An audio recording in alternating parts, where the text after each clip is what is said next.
ہے کہ وہ اذان نہیں ہے، وہ مسجد زرار کی اذان ہے، مسجد نبی کی اذان نہیں ہے۔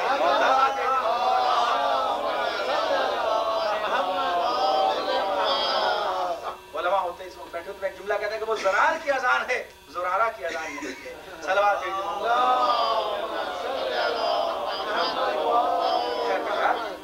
کوئی ایسی بات نہیں، میں تو آپ کو بہت اطمینان الحمدللہ سکون سے پڑھتا ہوں، تو اگر کوئی جوش کا انداز آ بھی جاتا ہے تو عادتاً آتا ہے، طبیعت نہیں آتی، اس لیے کہ حق والوں کا ہمیشہ اطمینان رہتا ہے۔ اطمینان کی دولت میں تو حسین نے کیا کہا؟ مجھ سے راضی ہو گیا۔ میں نے سوچا یہ کیا مطلب ہے، تجھے مجھ سے راضی ہو گیا؟ کیا حسین اللہ سے راضی نہیں تھے؟ کہا نہیں، اب ہمیں کچھ نہیں چاہیے، لیکن میں میدان عرفات میں یہ کہہ کے آیا ہوں، اور یہاں بھی یہی کہہ رہا ہوں کہ الہی ما فقد من وجدک اور ما وجد من فقدک، کہ پروردگار جس نے تجھے لاس کر دیا اس نے کیا پایا، جس نے تجھے پا لیا اس نے کچھ نہ پا کے بھی کیا نہیں پایا۔ کیونکہ اب میں اس سے کم پر راضی نہیں ہوں کہ تو میرا ہو جا، بس جب میں تیرا ہو گیا تب تجھ کو ہی میرا ہونا پڑے گا۔ تو جو کیا یہ اس باپ کا بیٹا جس نے شب ہجرت اللہ کی مرضی کو خریدا، یہ ہے کہ تو مجھ سے راضی کا، اب تو میری ملکیت ہے۔ اب حسین کی ملکیت ہے، کیا مطلب؟ معاذ اللہ کو خریدا نہیں ہے۔ ملکیت کا مطلب یہ ہے کہ پروردگار اب جسے اسی کو تو ملے گا جسے میں ملوں گا، اور جسے میں ملوں گا اسے تو ملے گا، جسے میں نہیں ملوں گا اسے تو اب نہ ملنا۔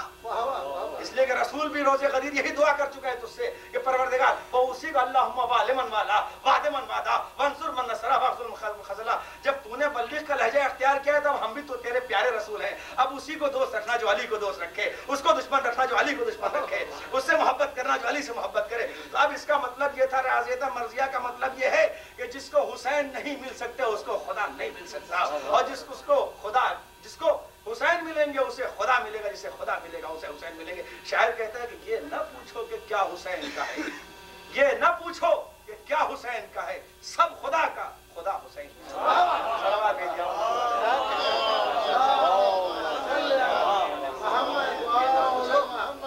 کہ کیا حسین کا ہے، سب خدا کا، خدا حسین کا ہے۔ ظلم ہارے گا صبر جیتے گا، ظلم ہارے گا صبر جیتے گا، دوستو فیصلہ حسین کا ہے، دوستو فیصلہ حسین کا ہے۔ یہ نہ پوچھو کہ کیا، سب ملکیت ہے حسین ابن علی۔ اللہ نے کہا وہ جس کے پاس حسین نہیں ہے اس کے پاس خدا نہیں ہے۔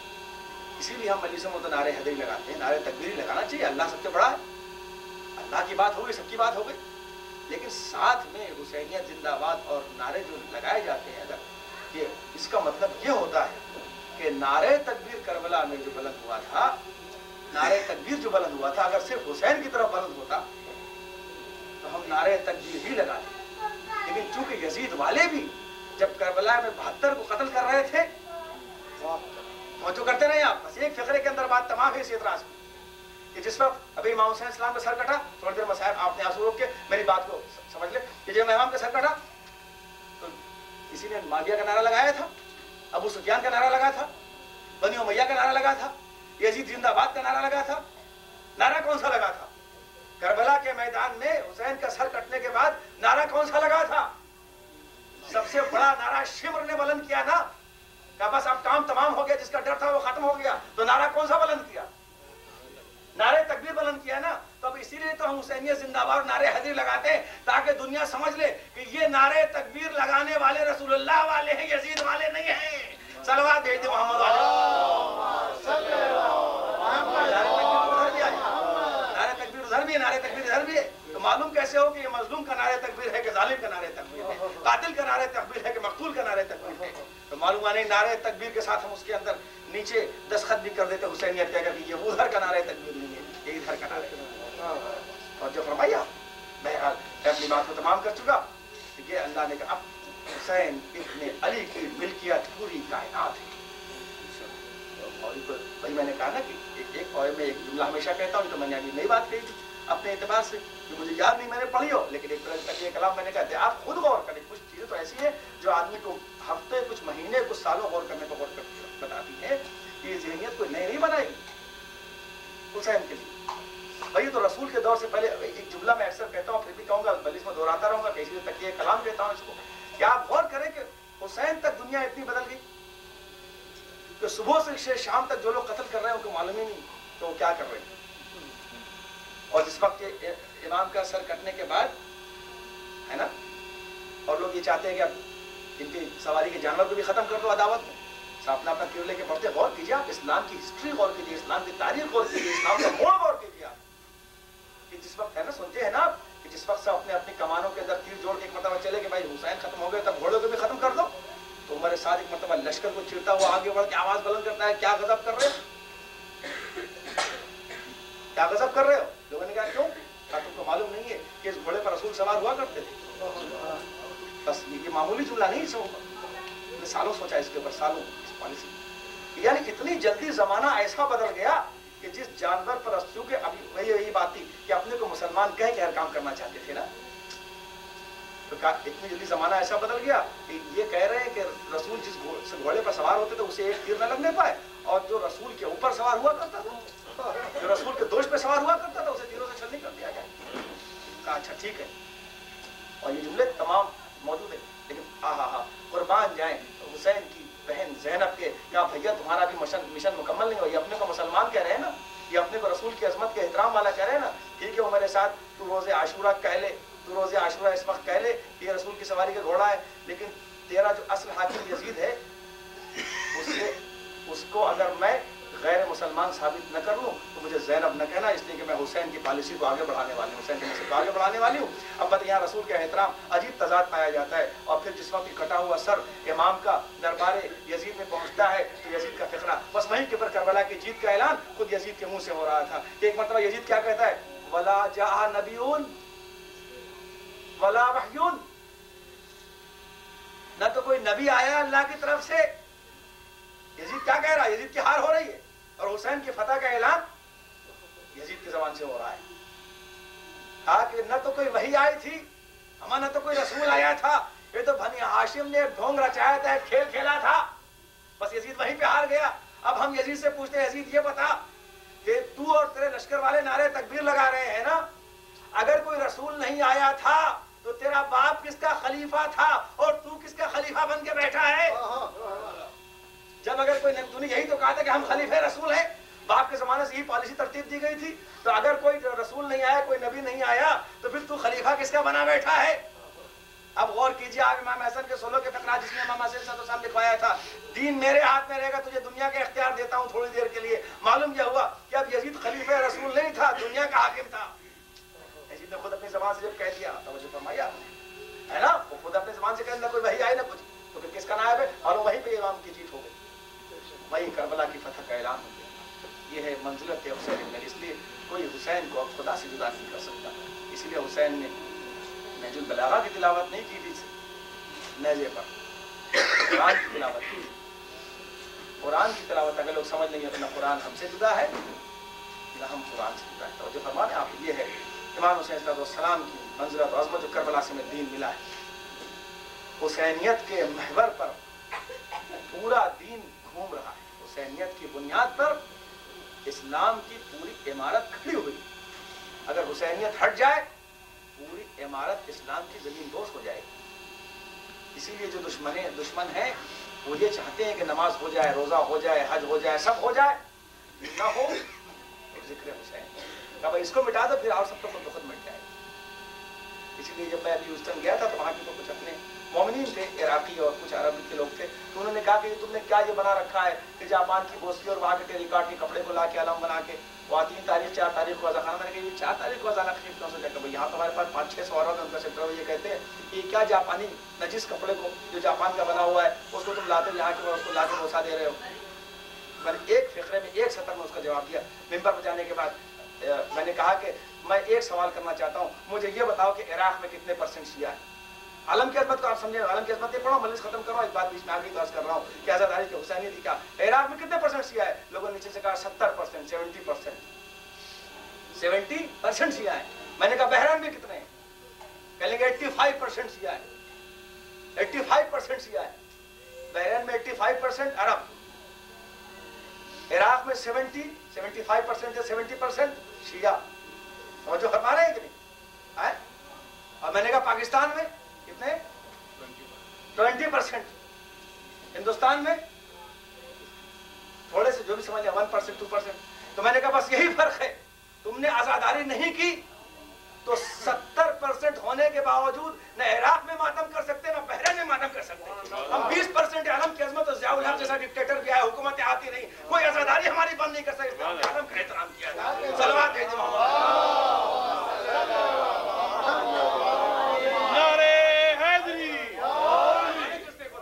ہم نے جب عباس کے علم کے آگے سر جھکایا تو ہم 15% نے حکومتوں کو ہلا دیا, ہم نے جیلوں کی سلاخوں کو ہلا دیا, ہم نے لوگوں کی تلواریں کند کر دی, ہم نے لوگوں کی بندوقوں کی گولیوں کو ختم کر دیا. گولیاں ختم ہو گئی, فوجی ختم ہو گئے, تلواریں کند ہو گئی. لیکن آج بھی یا حسین اسی طریقے سے 10 سال لوگ حکومت کرتے رہے, 11 سال کرتے رہے, لیکن ہمیں اتنی کمی کے باوجود کوئی ہمیں جھکا نہیں سکا, اس لیے کہ ہم نے علم کا احترام کیا تھا. اس لیے پاکستان میں ماتم ہوتا ہے, عراق میں ماتم نہیں ہو سکتا, بحرین میں ماتم نہیں ہو سکتا. ہم نے کہا اب بھی اگر تمہیں چاہیے کہ تم انقلاب برپا کرو, 70% حکومت پہ آؤ, تو اس علم کی عظمت کو سمجھو اور اس علم کے احترام کو سمجھو. اس لیے ہم نے کربلا سے درس کیا. تو بہت سیدھے سیدھے جواب آتے ہیں, تو مجھے تقریر بھی کرنے کی ضرورت نہیں پڑتی. پریکٹیکل جواب کہا جاتا ہے نا, مشاہدات کہے جاتے ہیں دلیل کی دنیا کے اندر. بہرحال کوئی ہماری تاریخ تو اٹھا کر دیکھے کہ ہم نے حسین ابن علی کے غم کو اپنے سینے سے بتایا. اس میں نے ختم کیا اپنا بیان. حسین ہمیں کیوں نہ یاد کریں گے, حسین کو کا جواب دے. جو ان سے سوال کرے گا اس کا جواب کیوں نہیں دیں گے, جو حاجت طلب کرے اس کی حاجتیں کیوں نہیں حسین پوری کریں گے. اللہ اکبر. آپ غور فرمائیں کہ حسین کیا ہے کسی کو سمجھ میں نہیں آ سکتا. میں ایک حدیث پڑھتا ہوں بات تمام. ایک آدمی نے آ کے کہا کہ یا رسول اللہ ہم یہ چاہتے ہیں کہ آپ فضائل حسین بیان کریں. کہا فضائل حسین سننے کی کسی انسان میں طاقت نہیں. رسول اللہ نے کہا تو نہیں سن سکتا, بار بار کہتا. تو پیغمبر کہہ رہا تو نہیں سن سکتا, وہ کہہ رہا ہے آپ بیان کریں. جب اس نے بہت ضد کی تو پیغمبر نے ذرا سا بیان کیا تھا.